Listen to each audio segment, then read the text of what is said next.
For the vast majority of us, we love our parents. They took care of us as we grew up. But what do we do when they are no longer able to take full care of themselves due to old age? Illnesses like dementia, they set in.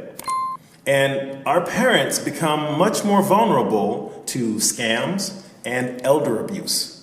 This is a significant pathway for elderly people and elderly parents to lose their money. At the next session of our Protecting Aging Parents from Financial Ruin workshop, we talk about the ways that scammers and con artists take advantage of the elderly. We help you with guidance on how to be on the lookout for the signs in conversations, email, text messages, and even social media. Don't leave your elderly parents to defend themselves alone.